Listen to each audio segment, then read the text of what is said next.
Esta noche, el invitado es el vino y también nos acompaña Hernando de Soto, el peruano considerado como el más influyente en el mundo, y José Antonio Olaechea, director de Bodegas Tacama.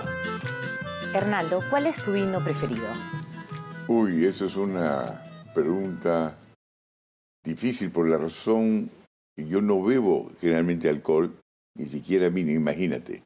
Pero lo que sí te puedo decir es que en casa, porque tengo amigos, siempre hay un Don Manuel de Tacama.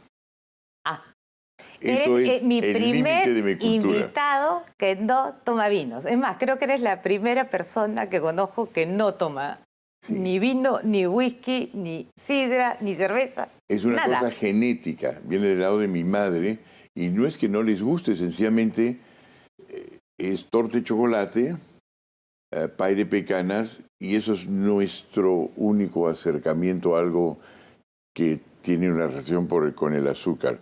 Entonces tienes en tu programa no solamente un primer tipo de encuentros, sino una persona que es absolutamente ignorante en la materia, y he venido más bien porque sé que es una materia que es parte de la cultura en Europa. Es decir, la gente habla de vino, análisis de vino, hay libros sobre vino, hay historias sobre vino, hay guerras sobre vino. Estoy muy privilegiado de estar acá. Bueno, como dijo Churchill, ¿no? Cuando estuvo en guerra con Francia, no se equivoquen, no estamos peleando por Francia, estamos peleando por el champán. Ah, dijo eso. Esa frase me parece fantástica. José, ¿qué opinas de alguien que no tome vino? Bueno, En tu Cristina, mundo debe ser, pero inconcebible. primero, lindo estar contigo. Muchísimas elegantísima gracias. tú como siempre. Adolfo Domínguez. Bueno, para mí es un privilegio estar en compañía de Hernando, porque el vino es cultura, y la cultura se intersecta con una serie de puntos, como la historia, como la economía. Hay cosas deliciosas del vino, de los espumosos. Ahora que hablabas de Churchill, hay una frase famosísima de Napoleón que decía: el champán, que cuando uno tenía una victoria la merecía, pero cuando uno tenía una derrota la necesitaba. ¿No? Qué bueno. Pero a mí, fuera de cámaras, conversando contigo, Hernando, y creo que es muy interesante para las personas que siguen siempre a Cristina, me contabas de este origen tan fuerte que ha tenido el Perú históricamente, y este testimonio que tú pudiste encontrar sobre el vino y sobre su consumo en los albores del virreinato, ¿no? Entonces, para el marketing internacional, que es el juego de las percepciones, por supuesto este tema no existe, pero alguien que ha investigado tanto y tan seriamente desde el Perú como tú, sería muy bonito si compartieras esta historia que me contaste. Ah, ya, claro. Claro, pues yo salgo de Arequipa en brazos de mi madre a los 3 meses de edad, porque mi padre era diplomático, y después fue secretario de la presidencia del presidente Bustamante, del 1945 al 48, y por lo tanto cuando hubo el golpe de Estado migramos. Tuvimos que migrar y vivir afuera. Entonces yo regreso al Perú, pues 35 años después. Lo visito de vacaciones, pero no vivo en él. Y entonces mi idea era cómo me meto con el Perú profundo. Digo Perú profundo porque cuando tú vas a cualquier parte del mundo, vas a Marruecos, por ejemplo, y te hablan le Maroc profond. Si tú vas a Malasia, te hablan de Malasia profunda. ¿Qué quiere decir? El arrière-pays, el país donde están raíces, donde está la historia. Y entonces la idea era cómo hacer contacto, porque no iba a poder compartir con mis compatriotas que tenían historia del Perú, geografía del Perú, educación cívica. Entonces traté de encontrar una vía original, ¿no? Y una de ellas fue historia. Entonces dije, ¿hay algún lugar donde no se ha explorado la historia del Perú? Y me dijeron, sí, los archivos de indios. No los de India, sino los archivos de indios, que era básicamente, entiendo yo, desde el comienzo de la conquista hasta que viene el virrey Toledo. No había organización todavía, entonces dieron algunas normas básicas. Y una de ellas, para evitar conflictos, eran la norma que tenía que ver sobre derechos de propiedad y en ese sentido una parte importante eran los registros para herencias. Entonces, que no hubiera problema entre hermanos, descendientes, etc. Y no se habían abierto. Entonces hice un acuerdo con un historiador peruano muy brillante, Franklin Peace, y conseguí un poquito de dinero para ir a las iglesias de Lima, de distintas partes cerca de Lima, donde comenzamos a escarbar, sacar de las iglesias los paquetes, y el primer documento sobre herencia era de un curaca indígena que se llamaba Don Diego Caqui. Y resulta que la primera fortuna de él tenía que ver con vino. Tenía mulas con los cuales de alguna manera u otra transportaba vino en el Perú. Esto es a 30 años después de la conquista. Ya tenía mulas, para mí entonces significa había un empresariado indígena. No hay este cuento de que nuestro pueblo de origen autóctono no sepa de comercio, no sepa de industria. Es obvio que sabían. Y que tenía también depósitos en el Callao, y por otro lado 3 galeones, viñedos y 3 galeones con el cual exportaba vino a Panamá. 3 galeones después de la conquista. Entonces la pregunta para mí después de eso era, ¿qué pasó? Todo, que tú lo sabes seguramente mejor que yo, porque ahí pararon mis investigaciones históricas, porque me di cuenta que iba a estar peleando sobre el pasado, y en lugar de poder pelear con relación al presente, que era más afín a mis habilidades, digamos. Y el segundo que abrimos es de Juan Nanasca, que también tiene 3 galeones con ACE Panamá y viñedos. Esa es la historia. Súper Una interesante. enciclopedia. Hernando, pero una intriga, con la vida social tan activa que tienes, almuerzos, comidas, cócteles, ¿qué haces, por ejemplo, cuando la cena esta que tuviste en el Louvre, maravillosa, Sí, ¿no? la vi, ¿no? Sí, Con claro. el cuadro que te fascina. Sí, de Rembrandt. De Rembrandt, La ¿no? viuda judía. La viuda judía, Sí. ¿no? El cuadro, sé que te gusta Rembrandt, ¿no? Sí. En estas cenas, pues, no te ponen chicha, no te ponen gaseosas, no te ponen limonada. ¿Qué haces? Sí, Agüita, en eso agua. claro, el maestro de ceremonias, porque comimos en comimos en el Rijksmuseum, en Holanda. No fue en el Louvre. Sí, Ok. pero el maître era francés. Ok. Y entonces cuando viene con su vino, le dije, no merci. Esa es la forma como procedo. A veces cuando me doy cuenta Ok, que le alguien dices se no ofende, merci, que es no gracias, por ejemplo, ¿no? alguien que produce Que no vino gracias, como pero tú. ¿qué tomas durante la comida? Ah, Porque entrada, agua. segundo, o sea, seco, Agua. No, sin nada. puedo tomar algo de vino. Si tomo algo, generalmente es un rosé, pero eso pues viene pues por el lado de mi mamá, que el objetivo no es el vino, es lograr tener azúcar lo más posible. Entonces me encanta un rosé portugués, por ejemplo, ese tipo de cosas. Pero los mejores son los de la Provenza. Mejor seguramente lo probar. Pero sí, soy tan inculto al respecto que sencillamente me pongo en manos del sommelier, ¿no? Eso es lo que hago, pero no sé escoger, y la verdad es que botar perlas a los chanchos, porque no sé realmente disfrutarlo. No he sido educado en ese sentido.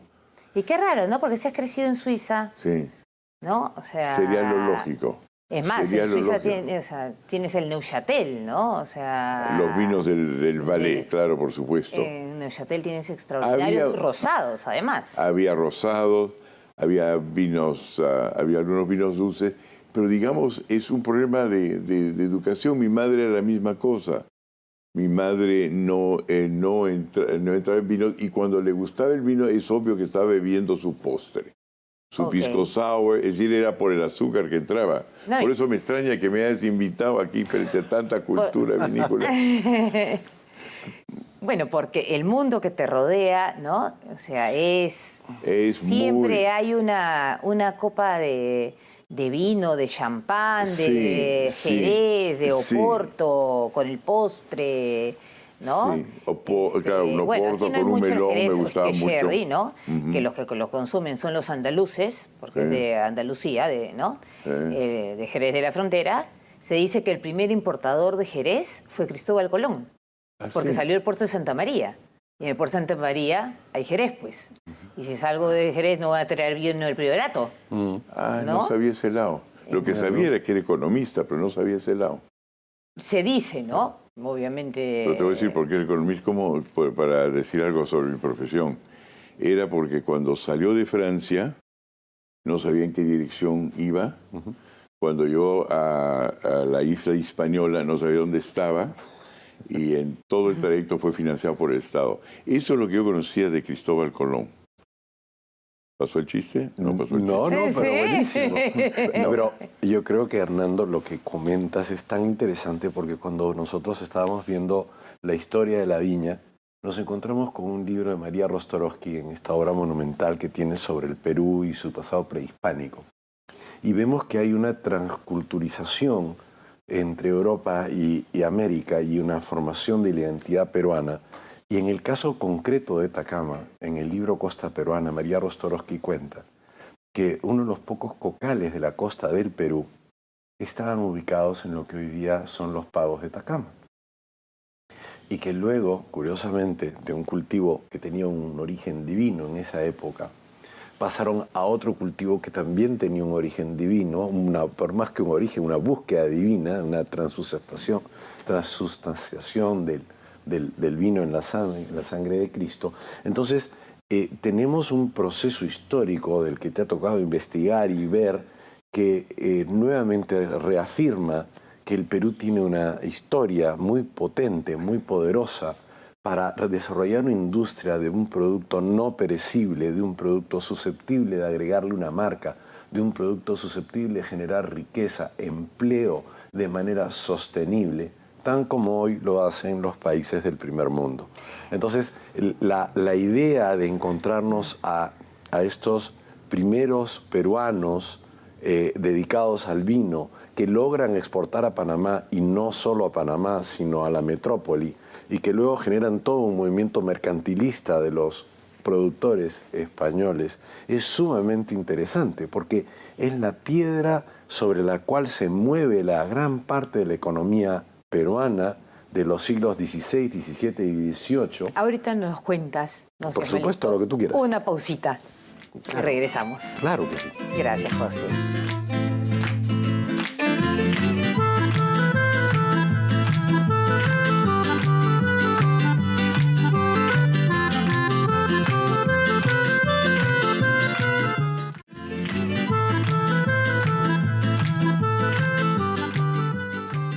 José, seguimos con... Bueno, es que veníamos comentando este hallazgo que tuvo Hernando, su vuelta al Perú, y la importancia que ha tenido la vitivinicultura como industria para el progreso de los pueblos en el Perú, cosa que se fue diluyendo y desapareciendo en el tiempo.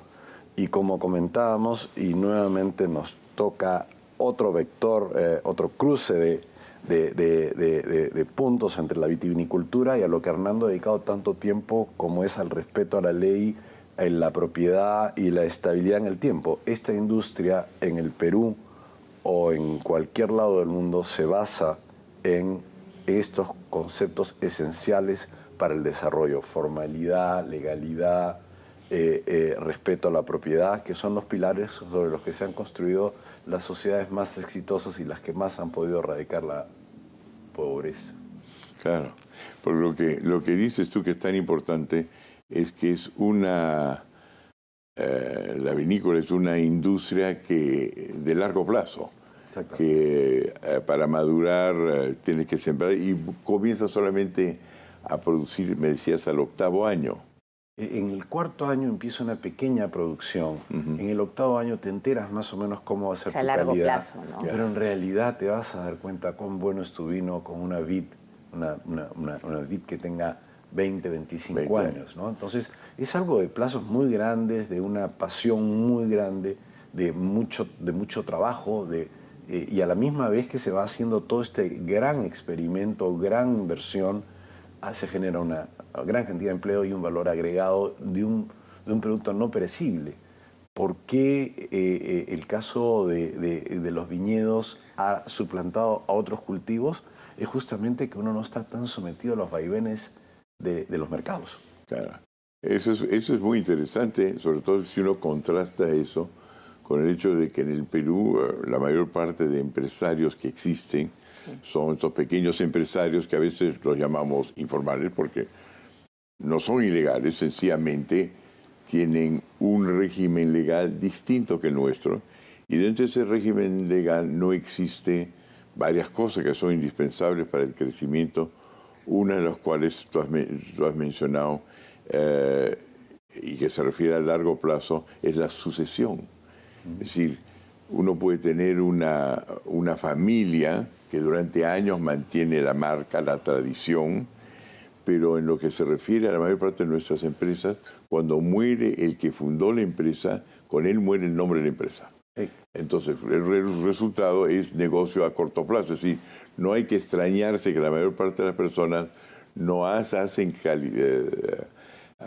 trayectoria empresarial basado sobre un conocimiento que se transforma y se nutre con el tiempo, porque sencillamente no le hemos dado a la mayor parte de la gente el instrumento básico, que es cómo capturar o formar capital, entendido no por dinero, sino capital, es decir, el valor de las cosas. Capital viene de la cabeza, capita, que es donde se forma el valor. Que si eso se traduce en dinero, se monetiza, es otro asunto. Y no tenemos una sociedad estructurada para hacer las buenas cosas que se pueden hacer con nuestros recursos naturales, ¿no? Claro.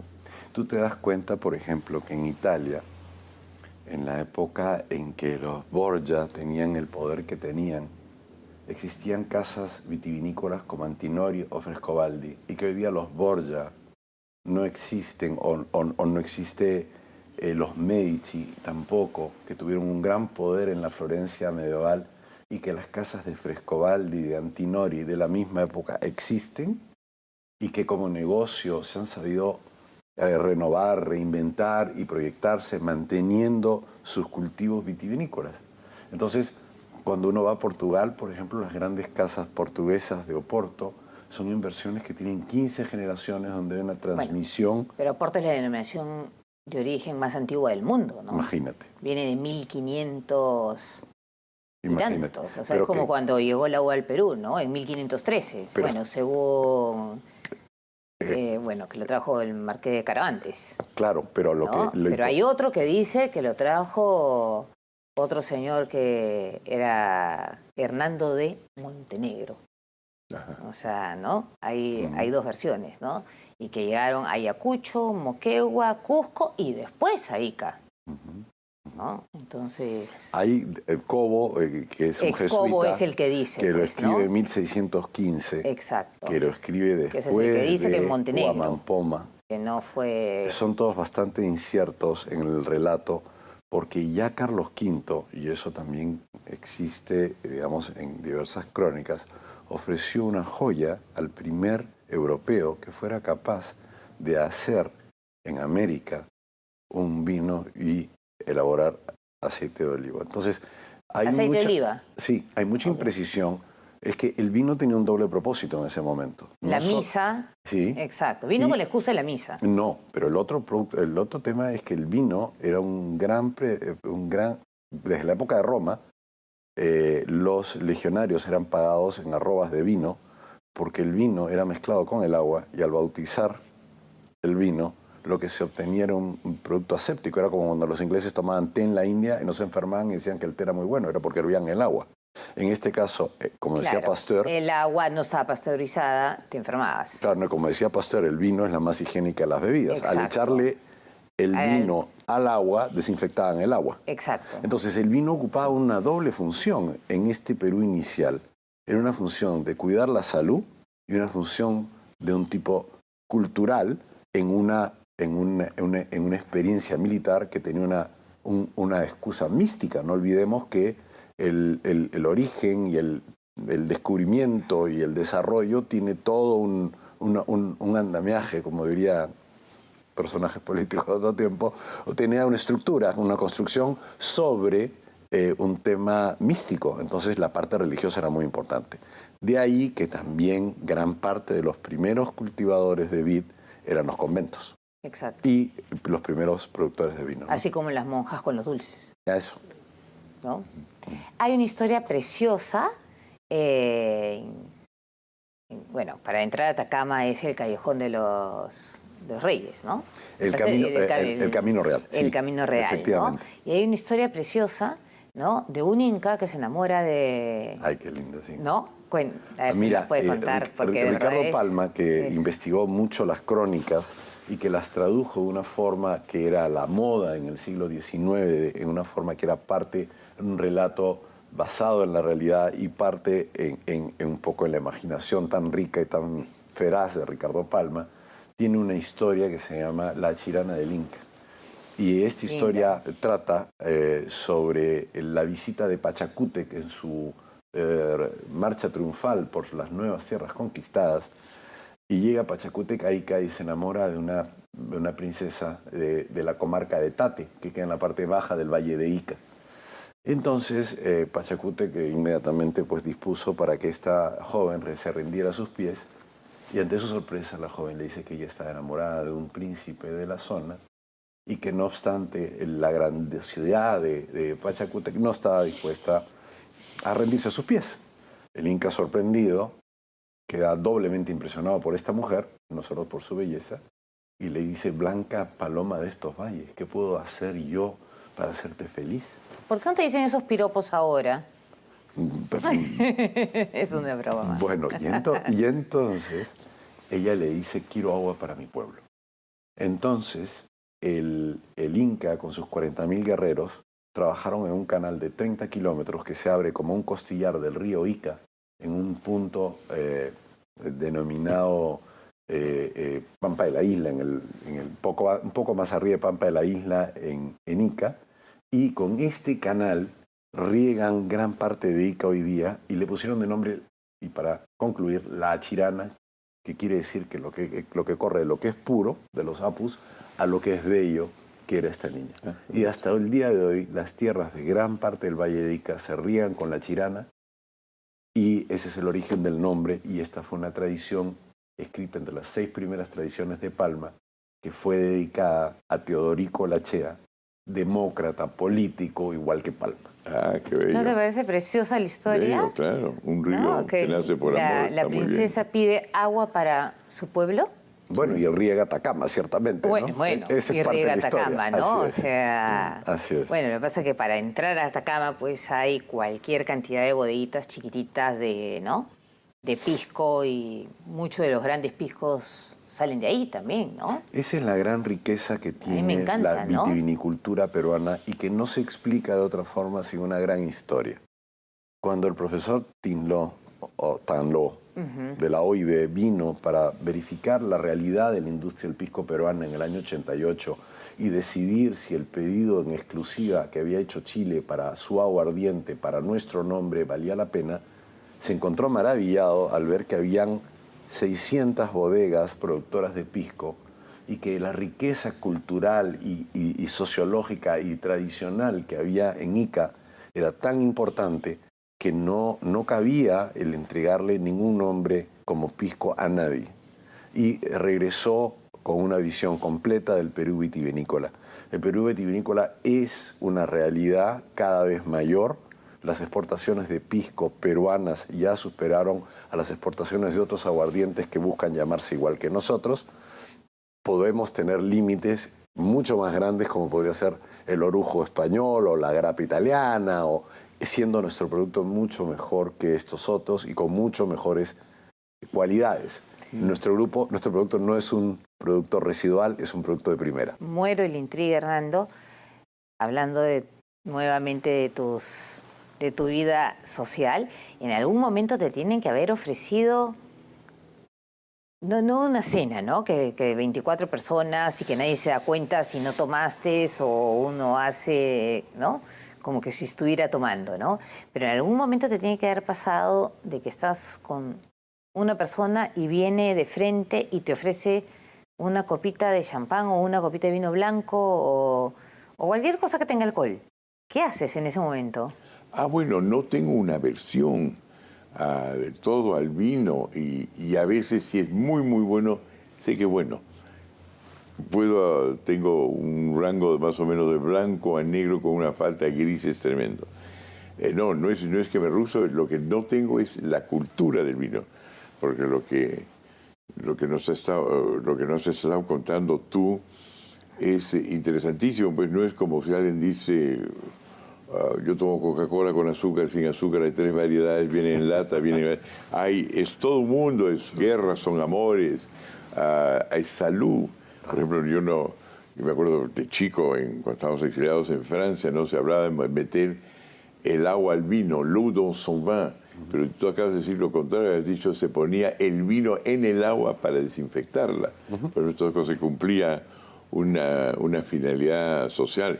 Evidentemente tú no puedes crecer al borde del lago Le Mans, que es donde yo, el lago de Ginebra, vivía, si no ves los viñedos, es decir, no aprecias paisaje, si es que no sabes ver viñedos. Entonces es muy sencillo, cuando vienes, si alguien escoge para mí, Sí. lo sé, pero no vengo con esa cultura, a pesar de que he vivido alrededor de gente que los fines de semana, cuando yo era un joven funcionario en la Organización Mundial del Comercio, es decir, salían tarde un viernes para ir a visitar una bodega especial donde donde saboreaban durante un día, cataban durante un día 16, 30 vinos distintos. Ese era el fin de semana y era lo que iba a ocurrir el siguiente fin de semana, ¿no? Yo no logré capturar eso y probablemente porque mis padres, como te dije, en el caso de mi padre era un hombre muy austero, tipo Gandhi, leche y dátiles, y mi madre era cualquier cosa, pero con azúcar, ¿no? Los tragos más bien fuertes. Y no me vino, eso es todo. Pero reconozco la importancia y tengo muchos amigos, por supuesto, metido en esta industria. Se podría decir que es una industria, ¿no? Sí, claro, por supuesto. Una industria. Por supuesto. ¿Sería una agroindustria? Es una agroindustria y es una agroindustria de un producto no perecible que lo hace muy valioso. Sigues hablando de eso no perecible, que es interesante. Cuando tú dices no perecible, lo que estás diciendo es que se puede guardar por mucho tiempo. Exacto. Y eso me permite negociar mejor mis precios y no estar sometido a los vaivenes del mercado internacional. Ajá. Y además de poder agregarle el valor de una marca y de una denominación de origen, donde hay una serie de intangibles, como todos sabemos, que generan un mayor valor agregado. Entonces, un agro de largo aliento, en donde tú puedas respetar la propiedad, la sucesión y el desarrollo, es un agro donde va a haber más riqueza, más inversión y más valor, que a la larga se traduce en más divisas y en una mejor industria, ¿no? Sí.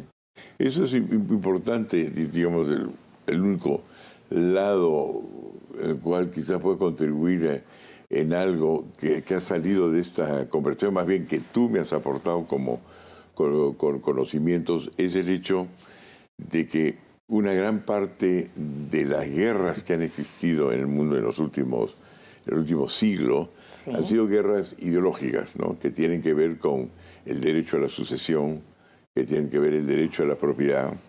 Y es que hay tantas cosas donde el valor viene con el tiempo, okay, y viene con la posibilidad de que todo lo que se va agregando de valor se puede capturar en un documento, ese es el documento de la propiedad. Y entonces, frente a una ideología donde dice que toda la plusvalía, es decir, el valor que se saca de las cosas, que es intangible, lo que decía Marx, por ejemplo, era de que eso era el capital. El capital es el resultado de una plusvalía que viene sin que necesariamente venga puramente el trabajo. Marx decía que venía puramente el trabajo, pero hay cosas que vienen con el tiempo. Hay cosas que vienen, estoy tratando de acordarme la palabra en latín, no se me viene a la cabeza actualmente, pero que la gente creía que era magia. Y es que no todo viene de trabajo, sino viene de cuidar las cosas a través del tiempo. Y eso lo ilustras tú con el vino, que es una buena manera de indicar que hay cosas que se cuidan. Y por no haberlo cuidado también, como los argentinos y los chilenos, contaba, el Perú en una industria que le es tan natural no ha podido hacer todos los progresos que han hecho los otros dos países. Pero ¿vamos a llegar a eso? ¿Tú crees ahora? Mira, ha habido un progreso sin parangón en los últimos años.